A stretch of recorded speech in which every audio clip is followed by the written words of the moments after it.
खगड़िया में भाई दूज की धूम, रिश्तों में खुली अपनापन की मिठास।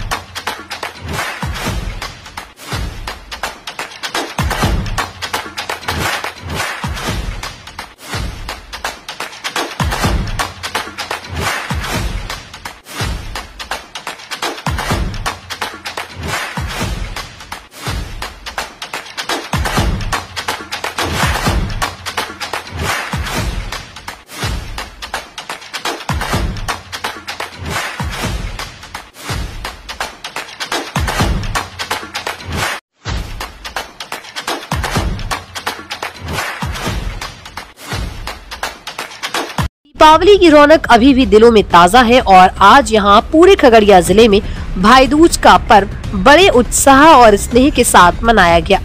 गांव से लेकर शहर तक हर आंगन में बहनों ने भाइयों का तिलक किया, मिठाई खिलाई और उनकी लंबी उम्र और खुशहाली की कामना की।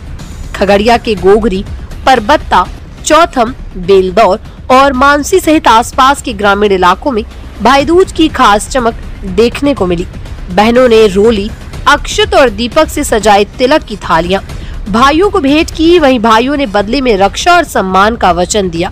कई परिवारों में वर्षों बाद लौटे भाइयों के स्वागत से माहौल भावनात्मक हो गया। गांव-गांव में गूंजते पारंपरिक लोकगीतों ने इस पर्व की मिठास और बढ़ा दी। परबत्ता और गोगरी के कई परिवारों ने भाई दूज को सामाजिक संदेश के रूप में मनाया।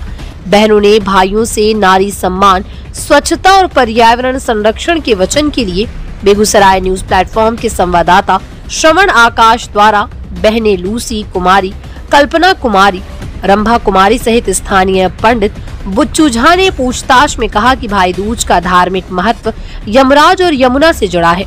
पुराणों के अनुसार यमराज ने अपनी बहन यमुना के घर जाकर भोजन किया था, इसलिए इसे यम द्वितीया भी कहा जाता है। बहन द्वारा भाई का तिलक करने से अकाल मृत्यु का भय टलता है और भाई का जीवन लंबा व सुखमय होता है। शाम होते होते भाई बहन का मिलन भोज और पारिवारिक बैठकों के साथ संपन्न हुआ। बहनों ने आरती कर आशीर्वाद दिया।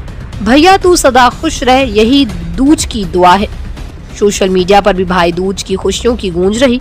लोगों ने तस्वीरें साझा की और भावनात्मक संदेश लिखे। खून का रिश्ता नहीं, दिल का नाता है भाई दूज का त्योहार। आज खगड़िया की मिट्टी में फिर रिश्तों की खुशबू घुल गई। बहनों के तिलक और भाइयों के वचन ने हर घर को अपनापन और मिठास से भर दिया। ये पर्व साबित करता है परिवार ही हमारी संस्कृति की सबसे बड़ी ताकत है। सूर्यदेव की पत्नी छाया के एक पुत्र और एक पुत्री थी जिनका नाम यमराज और यमुना था।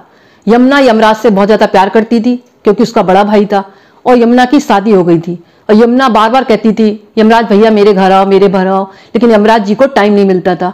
एक दिन यमराज जी अचानक उसके घर में दोपहर के समय, यानी जिस दिन कार्तिक शुक्ल पक्ष की दौज का दिन था, उस दिन पहुंच गए और यमुना देखकर अपने भाई को बहुत खुश हुई। उन्होंने उसका बहुत ही सेवा की यमुना ने। फिर यमराज खुश हुए और यमराज ने कहा बहन मैं आपको आशीर्वाद देता हूँ। तो यमुना ने कहा कि भाई तुम आशीर्वाद तो दे ही रहे मुझे, आपका आशीर्वाद तो मेरे पर है ही, लेकिन आप ऐसा करो कि आज के दिन कोई भी भाई यानी कार्तिक शुक्ल पक्ष की दौज पर कोई भी भाई अपने बहन के घर जाकर तिलक करवाए या भोजन करे तो उसको दीर्घ आयु प्राप्त हो, आप ऐसा आशीर्वाद दो। तभी यमराज ने कहा जैसा बहन तुमने कहा है ऐसा ही होगा। तभी से ही मतलब भाई दूज मनाई जाती है।